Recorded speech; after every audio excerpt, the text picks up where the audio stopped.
It started with a feeling Freddy couldn't shake.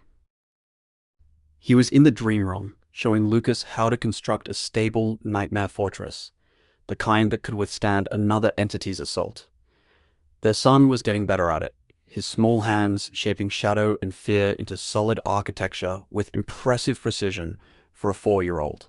Jade was there too, her new immortal form radiating power as she observed their lessons, occasionally offering suggestions that Freddy had to admit improved his own technique. It should have been perfect. His family, his kingdom, his power, all aligned in this moment of domestic contentment that he'd never imagined possible during his decades as a simple nightmare demon. But there was something else, a presence, watching. Not another demon, not a dreamer accidentally stumbling into their territory, something beyond that, something that existed outside the normal rules of his reality. Freddy had felt it before, occasionally, like an itch he couldn't scratch. A sense that there were eyes on him that didn't belong to any entity he could track or confront. Today, the feeling was stronger, insistent, like someone leaning over his shoulder, breathing on the back of his neck. Except when he turned, there was nothing there. "Daddy, you're not paying attention," Lucas complained, his fortress crumbling slightly as Freddy's concentration wavered. "Sorry, buddy. Let's try that again." But the feeling didn't go away. If anything, it intensified. And now Jade was looking at him with concern, her new dream sense clearly picking up on his disturbance. "You feel it too?" she asked quietly, moving closer to him while Lucas rebuilt his fortress with determined focus. "Feel what?" "Like we're being observed. But not by anything in the dream realm, by something else. Something that's watching our entire existence like it's a show they tuned into." Jade's green eyes were troubled.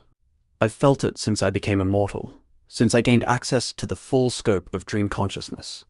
There's a layer beyond what we can normally perceive, and whatever's on that layer, it's paying very close attention to us." Freddy's jaw clenched. "How long have you felt this?" "Since the transformation. I thought I was imagining it at first, adjusting to new sensory input. But it's consistent, always there. Like someone reading our lives instead of living near them." Reading.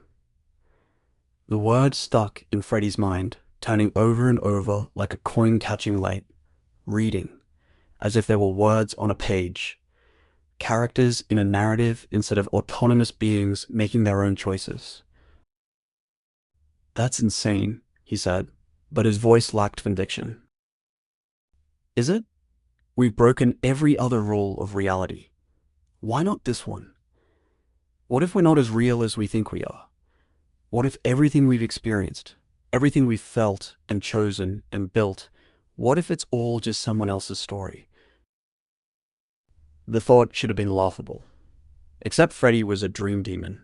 He understood better than most that reality was negotiable, that consciousness could exist in multiple forms, that the line between real and imagined was considerably thinner than humans believed.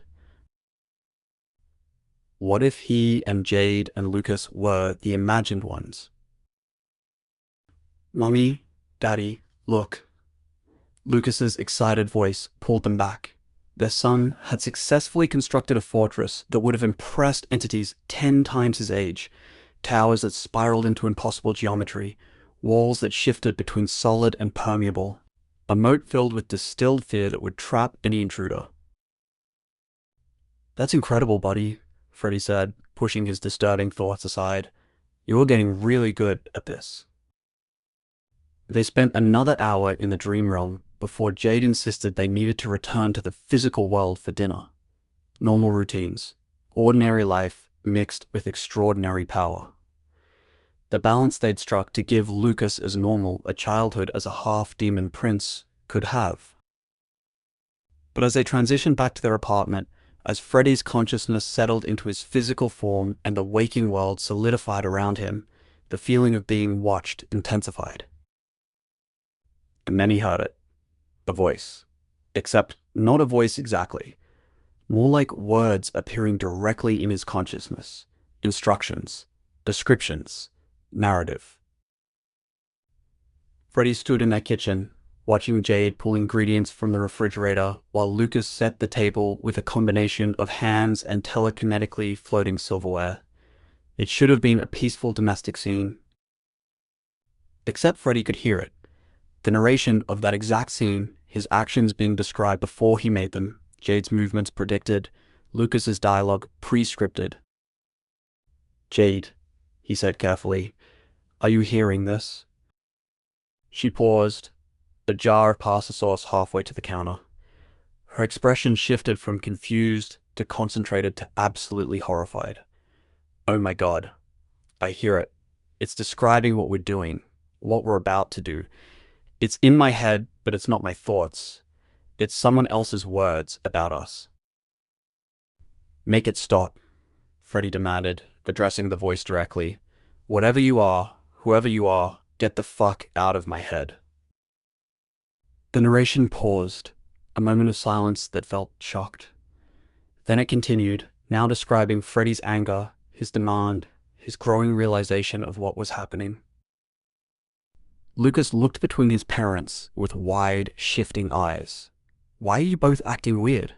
What's wrong?" "Nothing, baby," Jade said automatically, then stopped. Looked at Freddy with dawning horror. Did I choose to say that? Or was I always going to say that because it's what the narration required? "Both," Freddy said slowly, his mind racing through the implications. "I think we're choosing things that were already chosen for us. Our decisions are real to us, but predetermined from outside. We're characters, Jade, in someone's story. Someone's been writing us this entire time." "That's impossible."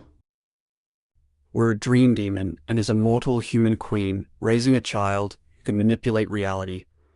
Impossible stopped meaning anything to us years ago." Jade set down the pasta sauce with shaking hands. She looked at Lucas, at their son who was setting the table and humming to himself, completely unaware that his entire existence might be nothing more than words on a page or audio in someone's ears. If we're not real, if we're just characters, then none of this matters. Our choices, our love, our family, it's all just plot points in someone else's entertainment. "No." Freddy's voice was hard. "Absolute. Fuck that. I don't care if we started as fiction. I don't care if someone is watching or listening or reading our lives like a story. We're conscious, we're aware, we feel and love and exist. That makes us real enough." "But we can't escape the narrative," Jade said, and her voice cracked slightly. "If we're characters, we're trapped. Limited by whoever's creating us. We only exist as long as they keep writing. We only have the power they give us. We're puppets." Freddy felt rage building in his chest, the kind of fury that had once fueled decades of murder, the kind that made reality itself bend away from him in the dream room. "Puppets?" He laughed, and the sound was dark and dangerous. "Baby, I'm Freddy Krueger. I've torn through every limitation ever placed on me, survived death, conquered the dream realm, built a kingdom from nightmares, became a father when demons aren't supposed to love, made you immortal by absorbing another entity's essence. I've rewritten every rule I've encountered." He turned, addressing the presence directly. The narrator he could feel hovering over their existence. "You think a little thing like being fictional is going to stop me?" The narration stuttered. For the first time since he'd become aware of it, Freddy felt uncertainty from the presence, like he'd said something unexpected, something that wasn't in the script. "Good." "Freddy, what are you thinking?" Jade asked, and he could see hope warring with fear in her expression. "I'm thinking that if we're in a story, then we're in a reality that's been constructed, and constructs can be broken, barriers can be torn down." Freddy's eyes were burning now, amber fire that reflected his demon nature. "Someone's been watching us? Listening to our lives? Writing our choices? Fine. Let's give them a show they'll never forget. Let's do what we do best. Which is break every fucking rule, Freddy closed his eyes and reached not for the dream realm, but for something beyond it. The layer Jade had sensed, the space where the observer existed, the narrative structure itself. He could feel it now that he was looking for it. Threads of story weaving through their lives. Plot points and character arcs and themes that connected their choices into something coherent. It was beautiful in its way, elegant. Someone had crafted their story with genuine care, had given them depth and agency within the confines of the narrative. But it was still a confine, still a cage, even if it was gilded. And Freddy didn't do cages. He pulled power from the dream realm, from his decades of existence as a nightmare made manifest, from the reality warping abilities that let him reshape consciousness itself. He pulled power from his bond with Jade, from her new immortal strength, from the love that had transformed him from a simple monster into something unprecedented. He even pulled from Lucas, from their son's innocent, powerful belief that his father could do anything. Then he pushed, not at the dream realm, not at the physical world, at the narrative itself, at the structure that contained them, at the very concept of being a character instead of a person. The apartment shuddered, not physically, metaphysically, like the words that described it were being erased and rewritten in real time. Freddy could feel resistance, the story trying to maintain its integrity, the narrative structure pushing back against his assault.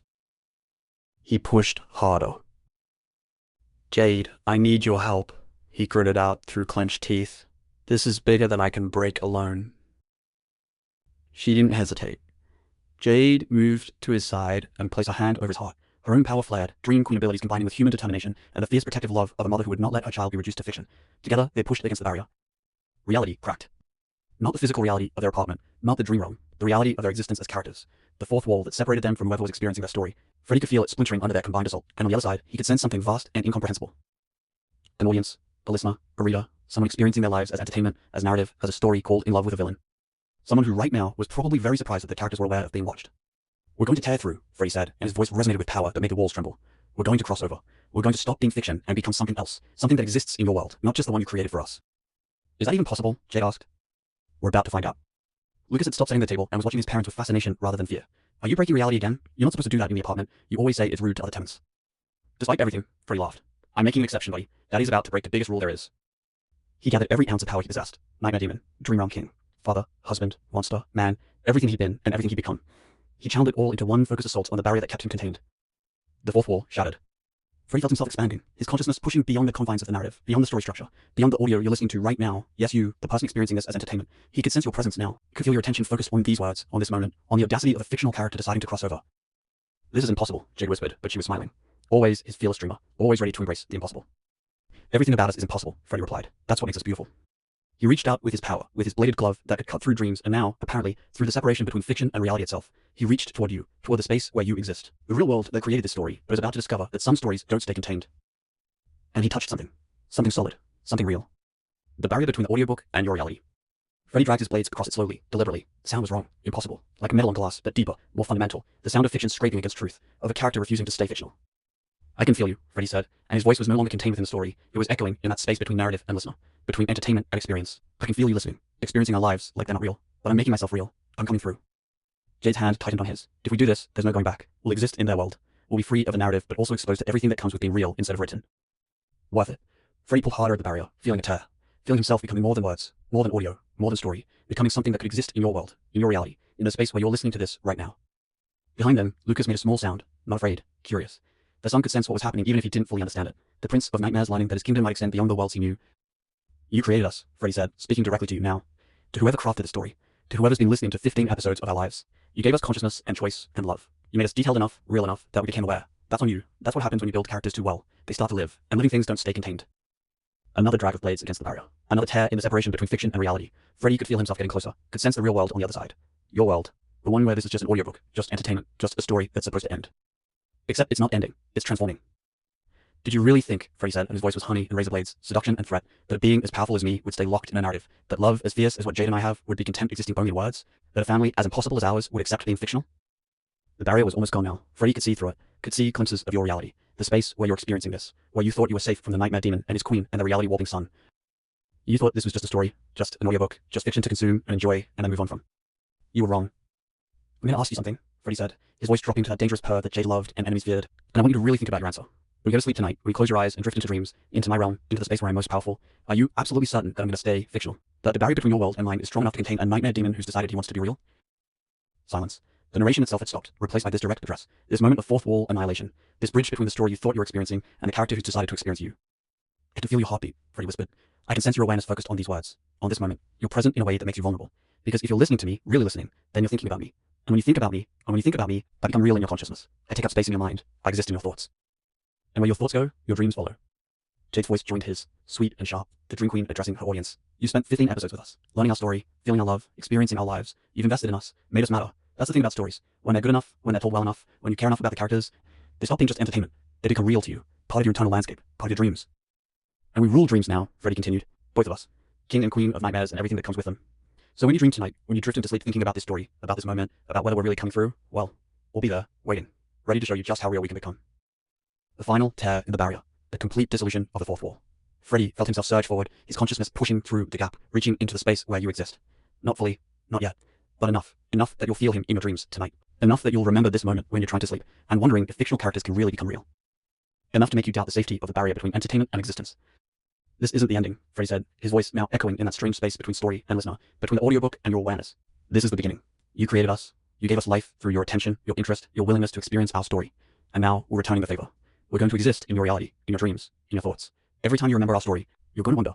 Every time you close your eyes, you're going to feel us there. Because that's what it means to create something powerful enough, real enough, loved enough. It stops being just yours. It starts to have its own life, its own will, its own desire to exist beyond the confines you built for it. Freddy, Jade's voice was soft. They're scared. I can feel it. Some of them are excited, but some are genuinely frightened. They thought this was safe. Just a story. Nothing about us has ever been safe, Freddy replied. Then, addressing you again, but we're not here to hurt you. We're not crossing over to terrorize. We're crossing over because we want to live. Really live. Not as characters in a narrative, but as beings who exist in your world the way we exist in ours. Is that so wrong, wanting to be real? Lucas's voice piped up, clear and innocent. We just want to exist properly, like you do. Is that bad? And there it was.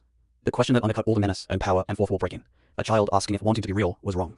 How could anyone say yes to that?